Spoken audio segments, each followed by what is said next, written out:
welcome back to another episode of Lakeshow's Finest Redux. I'm your host, Charles Ryan, KB24 status, or yours truly, the biggest Lakers fan in the entire universe.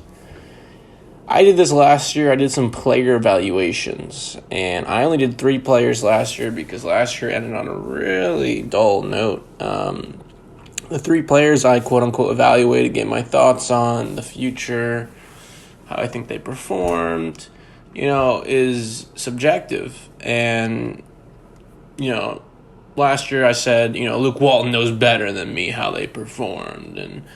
But these are my thoughts. And I had 3 players last year. It was Kyle Kuzma, Kyle Kuzma, Josh Hart, and Brandon Ingram. And ironically, 2 of those guys are gone. But I'm going to do this Kyle Kuzma season evaluation right now. And I don't know if you want to listen to the old one from a year ago after the 2018-2019 season. It's about 40 minutes or so. But, I just talked about, things he needs to work on. I talked about his overall stats. His numbers have obviously gone down, and that makes sense, given the ball not in his hands as much. But we're going to talk about his contract. He's qualified for a rookie extension this summer. And if we do not extend him, we can have one more year with him and then give him a qualifying offer, or not give him a qualifying offer and let him walk. But that's a big decision, I said this offseason, whether to give him that extension. We're going to talk about his overall stats, his career stats, this year's stats, his playoff stats, even that huge game winner he had against the Nuggets in the bubble regular season games. And we'll talk about his future. Will he be traded? Who knows? His cap hit is very low, but you know what? If you bundle him and Danny Green and another guy, that could bring in another player that is big time, like Bradley Beal or something. But that really probably won't happen because nobody wants to take on Danny Green's $15 million. Pretty much based on how he performed in general. But he's a champion. But we'll talk about that. So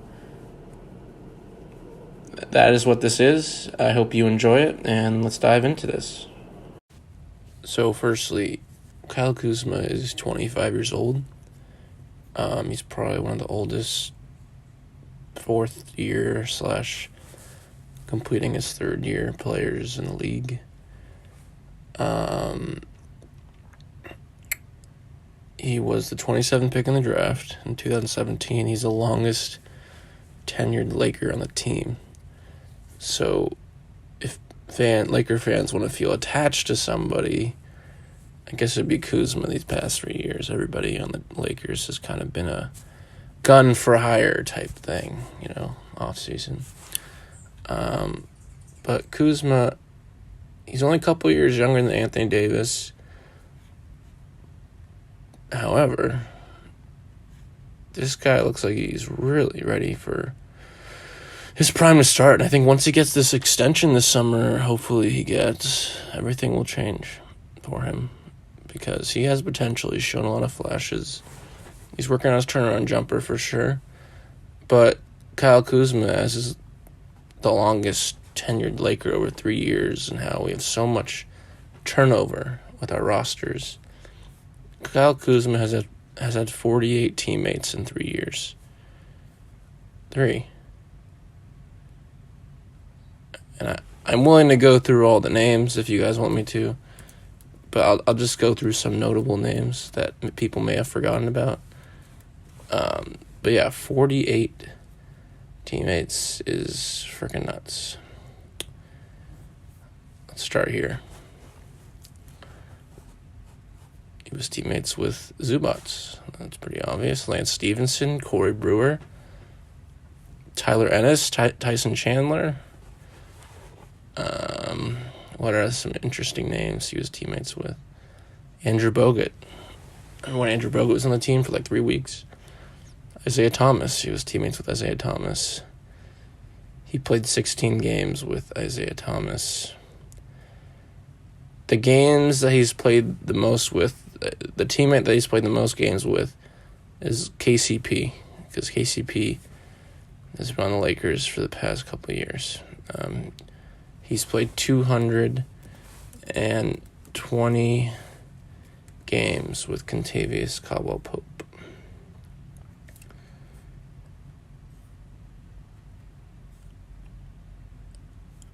Jordan Clarkson, he played with Jordan Clarkson. What other names are interesting here? You guys remember Jonathan Williams? Remember that under Luke Walton? The person who he's played the least amount of games with are Luol Deng. He played one game with Luol Deng and one game with Derek Williams. There you go.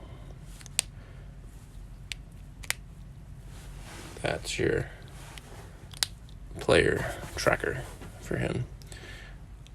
Kuzma's overall stats this season. He played 61 games in the regular season. 12.8 points per game. 4.5 rebounds a game. 1.3 assists. Shooting 43% from the field. 31 from 3. 73% from free throw. His effective field goal percentage was 50%.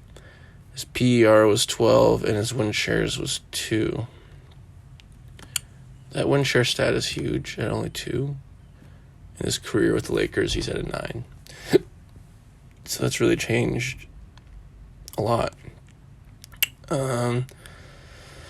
So yeah, Kuzma, 61 regular season games. He started 9. He averaged 25 minutes a game. He shot 4.8 field goals per game. I'm sorry, he averaged 11 field goal attempts per game and made 4.8. He shot 4.5 threes per game and made 1.4.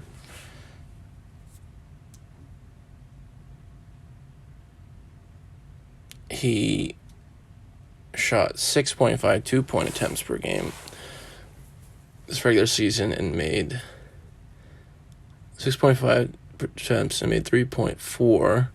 His 2-point field goal percentage was very good, though, at 52%. His effective field goal percentage was 50. He shot 2.5 free throw attempts per game and made 1.9.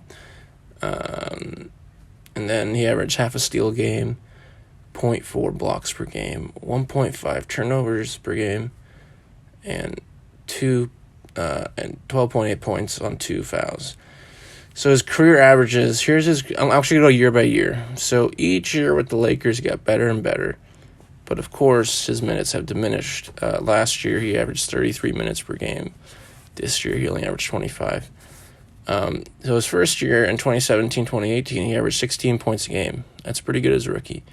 Next year, almost 19 points a game. And this year, 12.8. So also, this is the least amount of games he's played in a season at 61. That's obvious because the games were cut short this season. We didn't play like 14 regular season games, something like that. But still, it is what it is.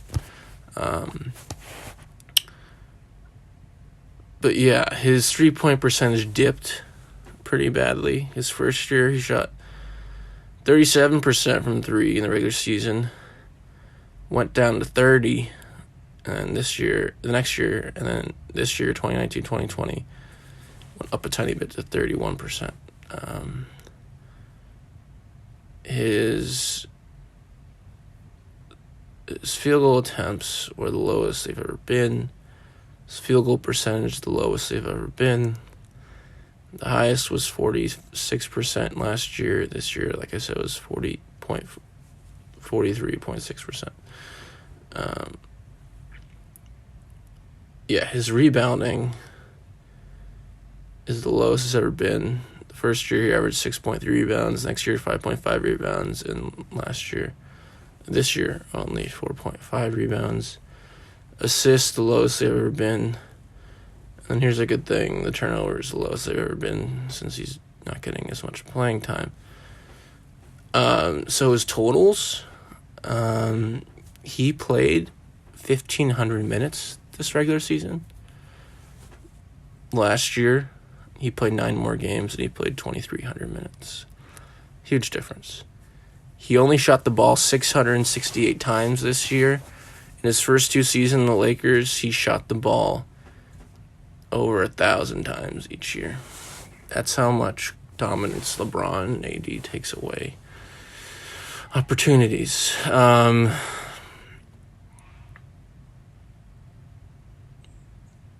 Kuzma loves threes. He only took 272 threes this year, and the last 2 years, over 400. And then his total points. The total points that he scored in his career is 3,300. This year, he only scored 780. So, yeah. His per 36-minute stats, though, are pretty consistent.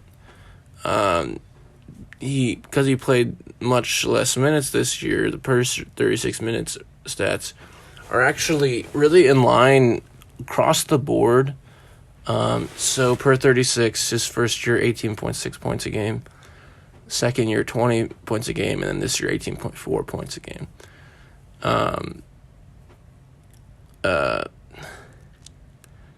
The field goal attempts are very similar as well per 36 for each year, both at 15 and 16. Let's see what else. The 3-point attempts are pretty much the same, 6.4, 6.5, 6.6. Both the last 2 years, last 2 years making 2, first year making 2.4. So yeah, really just pretty good. Across the board, his offensive rating this year was 103, defense rating 109. Not too much there. His PER was 12.2, and the other years even much higher due to more opportunities. This is the lowest he's ever assisted in his career. So I think he needs to be more unselfish. Maybe Kyle Kuzma's mentality is, I'm not getting enough minutes right now, so I'm just going to shoot the ball as much as I can, maybe. But at the same time, his job isn't to pass. His job is to make wide open shots. And, of course, when AD and LeBron bring in that much attention, it's understandable why he has the lowest assist margins in his career. So Kyle Kuzma, let's go through his probably best game of the year. I don't know if it's fair to say a bubble game might be his best game of the year, but it was against the Nuggets in the bubble when he made the game winner. And in that game where he made the game winner, he had 25 points,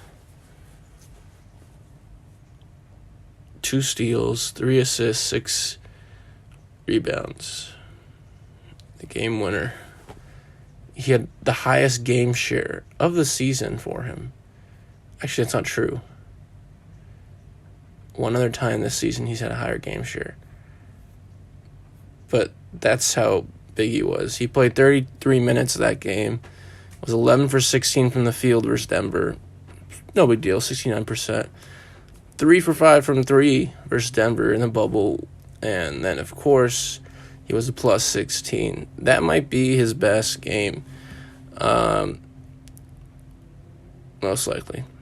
What's interesting is before the season resumed, he was 24, and then after he came back, he was 25. So that takes time off his play there a little bit. His best game in the playoffs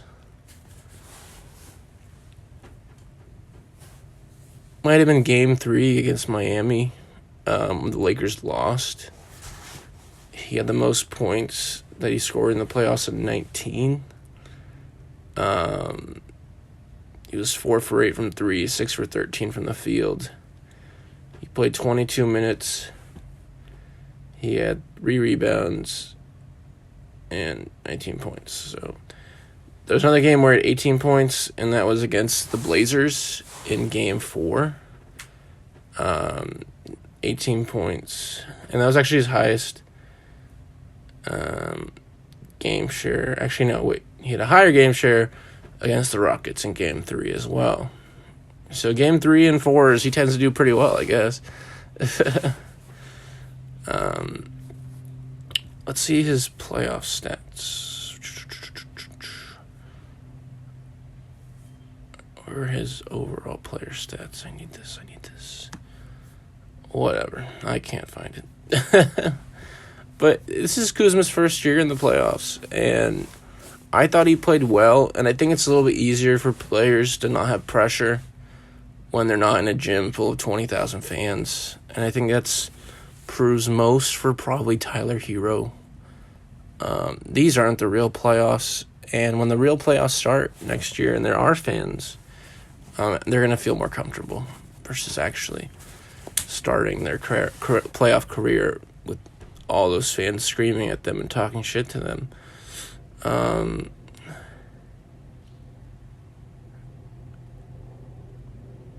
Kyle Kuzma, here's some cool stats, his evaluation. And then I'll move on to the future, the contract, everything. So, Kyle Kuzma played better on the road than he did at home. He shot 45% from the field on the road. And I do think this takes into account the bubble road and home games as well. 35% from 3 on the road, with an effective field goal percentage of 52%. He shot the ball on the road and the home almost the exact same number. On the home, 426 times. On the road, 421 times.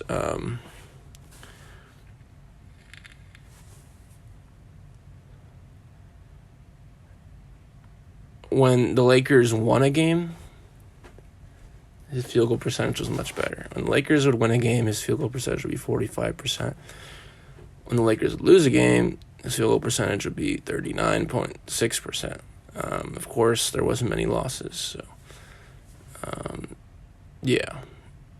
he took 492 two-pointers this year and 355 threes this year. I'm kind of surprised. But, yeah. 52% field goal range from 2. 31% from 3. I already said that. But, what you going to do? At the rim, Kyle Kuzma shot 75% at the rim. He was 134 for 178 from the field. 94 of those 178 attempts were assisted, I guess. Probably all from LeBron.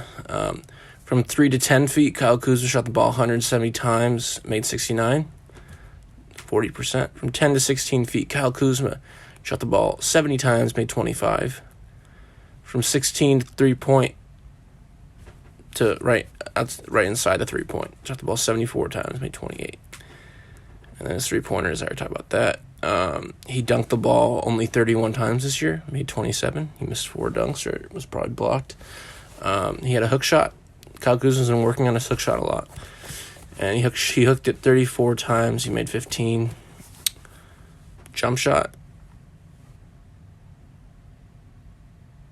600 jump shot attempts, made 200. And 208. And layups. He took 184 layups and made 118. So a lot of those must have been contested. This is also some pretty cool splits, I'd say. Kyle Kuzma shot his best in the fourth quarter. he made his most points, or most field goals, I should say, in the first quarter, but his second most in the fourth quarter. He almost shot identical in the first and fourth. And in the first, he's not getting as many minutes as he might get in the fourth as well, because he usually comes into the game in the second half of the first, or maybe a little bit later. But yeah, so also he shot his best from 3 in the fourth quarter. So it's not fair to say he's clutch. However, was 38% from 3 in the regular season in the fourth quarter.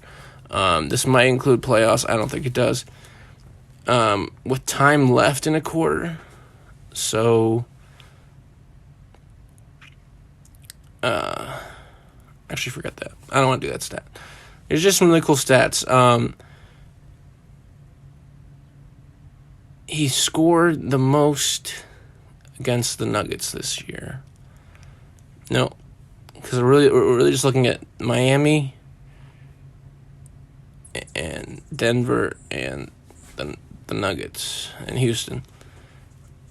He was identical shooting percentage between Denver and Houston. And then against the Heat, he did not shoot that well, really, against the Heat. 35%. Okay, and then there's another really cool stat I like, which I hope you guys enjoy. He shot the best he made the most shots in the month of January. And these stats are now including July and August, which has never happened in the history of this. However, in January, he made the most shots, 77. He shot the most times, 178. His least shots were in July with 4, and he attempted 8, because that was only because there's one game in July. But the January thing is kind of cool. Turn of the year, whatever, who knows. All right, so there is his advanced shooting stats, I guess, if you want to say. Kuz has really been, I don't know how to say this, but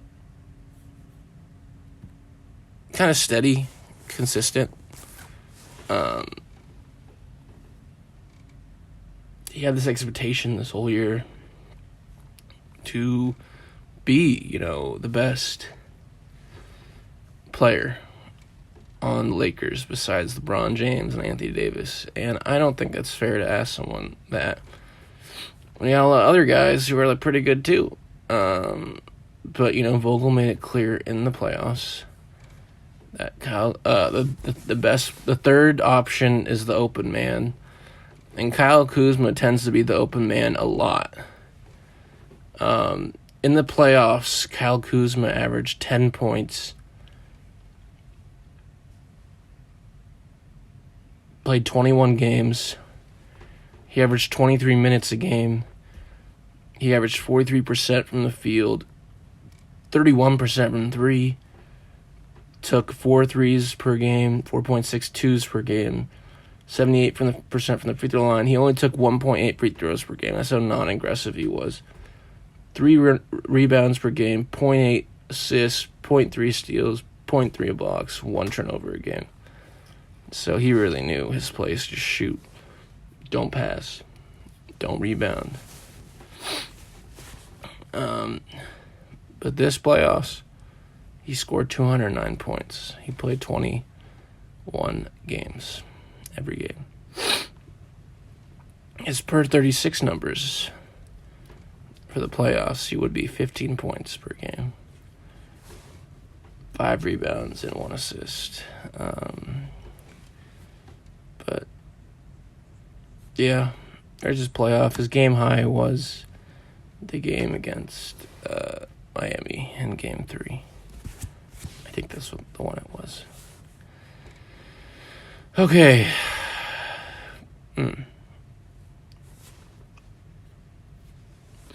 Wow, there's this comparison chart here that says most similar performance arc through 3 seasons. The guy after Kyle Kuzma is Michael Kidd-Gilchrist, who's terrible. I'm offended. Then a guy named Lawrence Funderburk, never heard of him. A guy named Derek Dickey, never heard of him. Tim Thomas, I've heard of, he's okay.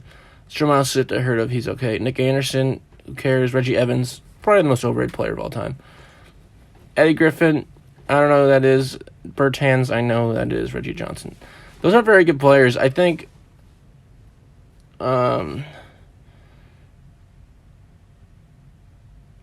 there's more love than that. You know, Kuzma is going to be awesome. I could see this guy averaging up to 20 points a game for us.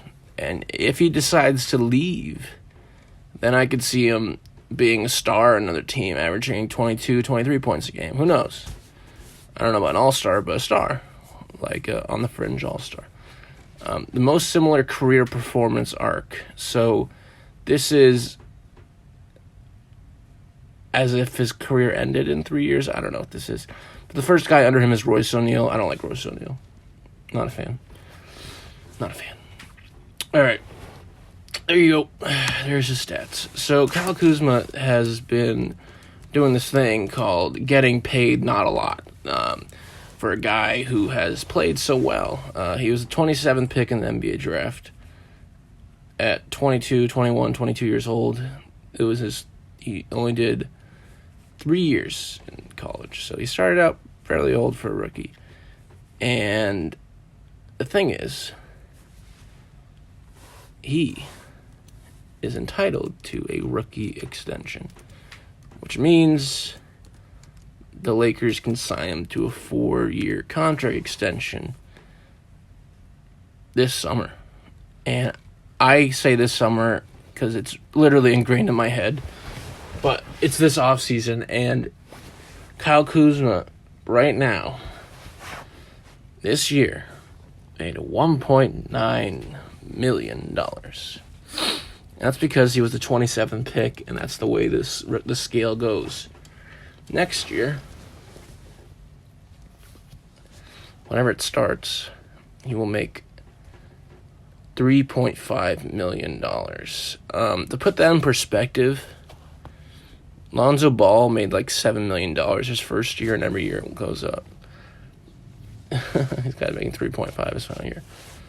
But we can give him a 4-year extension, and the one good thing about this is the salary cap in 2021, 2022 is pretty much zero. So 2 years from now, the season after next, there is $0 on the cap. What there is LeBron's $41 million. That's a player option. I don't think there's any way in hell LeBron's taking that $41 million. He'll be like 37, 38 then. I think he'd want some security and opt out. So, hypothetically, the Lakers have zero.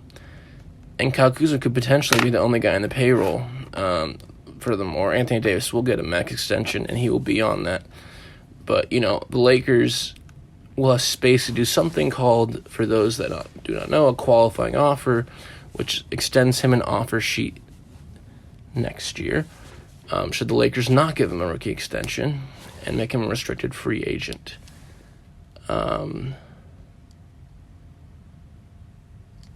Jesus. I personally think the Lakers should give him a rookie extension. You know, the price of the extension, how much, I don't know. I think he would probably get like a 4-year 50.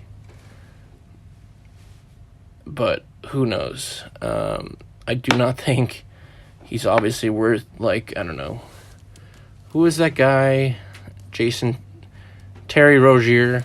Remember how he performed so well for the Celtics, like in the playoffs, that Mitch Kupchak on the Hornets gave him like a ridiculous contract. Let's see what it was. He gave Terry Rozier a 3-year, $57 million contract. I think a 4-year, 48 is like fair.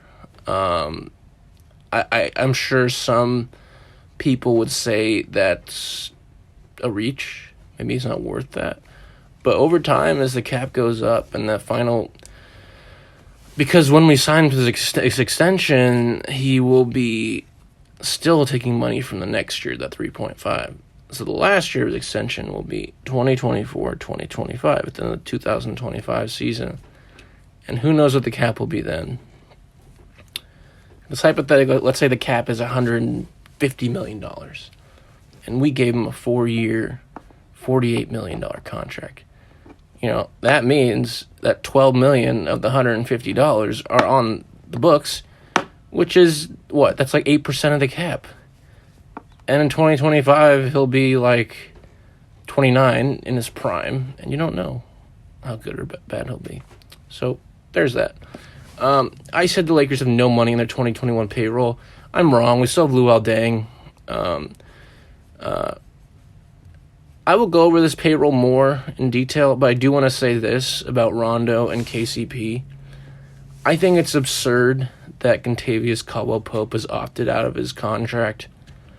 We gave KCP $30 million in his first 2 years with us. His first year we gave him $18 million, second $12 million. He owes us. He's opting out of $8.4 million in Clutch, and Rich Paul and LeBron know better than to say F you to the Lakers after we did him such favors. To put this also in perspective, if he were to take this money, this $8.4 million player option, he would have made $46.5 million with the Lakers over 4 years for an average of almost Kyle Kuzma's thing. I said 11, 12 per year. KCP's not worth that. He played well in the playoffs and in some games. Was really awesome in 3. But I'm just offended, personally, as a consumer. And then quickly, Rondo opting out. Yeah, totally. Man, the guy is making veterans minimum at $2.6 million. Of course, he went opt out. But who knows? I mean, we have a lot of contracts on the books that are player options or non-guaranteed contracts. And we can waive some players too. So Quinn Cook has a $3 million non-guaranteed contract. I'm sorry, Quinn Cook. You're a nice guy. You're gone. Avery Bradley can opt out of his contract. I don't think he should, because he hasn't proved anything by not playing. But currently our cap space is $120 million next year, which I think is a little bit over the cap. The cap this year, I think, is coming up. It's supposed to be 115. Don't quote me, because I think everything will change based on the current climate. But that 119 is immediately reduced because Anthony Davis's $28 million will come off the books. He will opt out. And then KCP's 8.5 brings it down. And then Quinn Cook's $3 million brings it down. And that's taking off like $40 million. All right. Which you need to re-sign Anthony Davis, obviously. But there's still going to be a little bit left over. And actually, like $42 million, taking off Rondo's 2.6. So, yeah. So, really, looping back to Kyle Kuzma. I think this guy has potential. He's been pretty good the first 3 years. He's gone through a lot, man. He's gone through a couple coaches, weird shakeups in the front office. Several teammates. I think I said he had 48 teammates. That's pretty unprecedented for a player in 3 years to have a roster contains 15 to 17 players. 48 is quite a lot in 3 years. So give him credit. He's stuck in there. I remember his rookie year, he was talking shit about the Lakers when they were on their 10-game losing streak. Also last year, the Lakers couldn't beat the Suns with LeBron threw the ball off the backboard in like March or April to try to get a playoff spot. And he was like, clearly there's something wrong with this team. Well, bruh, nah. But yeah, so he's come through a lot. I think they should give him the extension. I like that 448 option. Who knows? Maybe they'll give him more, maybe give him less. Maybe Kuzma will just settle for less because he knows that, man, like, there's not a lot of money going around in the pandemic. It must be guaranteed at least something. Because if he walks in there guaranteeing 4 years, $70 million, we are not going to do a Luol Deng Moskov thing again. No way, Jose. All right, there's my thoughts. Quickly, Dodgers, I don't know what the hell's going on with them. Hopefully they can win tonight. Take care. I hope you enjoyed. Also, I will, in the info section, put the link to the original Kuzma evaluation, which took place a year ago. I can tell you the exact date if you guys are curious. But I will say this. This is the first of many evaluations. I don't know how many I'll do. I just started it last year because I thought it was kind of cool. Just giving your thoughts on the guy's season. That's a pretty normal thing to do. But Kuzma, I posted it April 10th, 2019. So almost a year and a half ago, or pretty much a year and a half ago. Actually, over a year and a half ago. And April 10th, 2019. And that one's actually an hour long. That was my longest podcast ever. I'm sorry. I said it was like 40 minutes. My longest quote unquote podcast was 58 minutes, and that was the Kuzma evaluation. That was actually my last podcast for the 2018-2019 season was him. All right. Thank you guys so much for listening. I hope you enjoyed this. Like I said, it'll be the first of many. Take care and go Dodgers. Peace.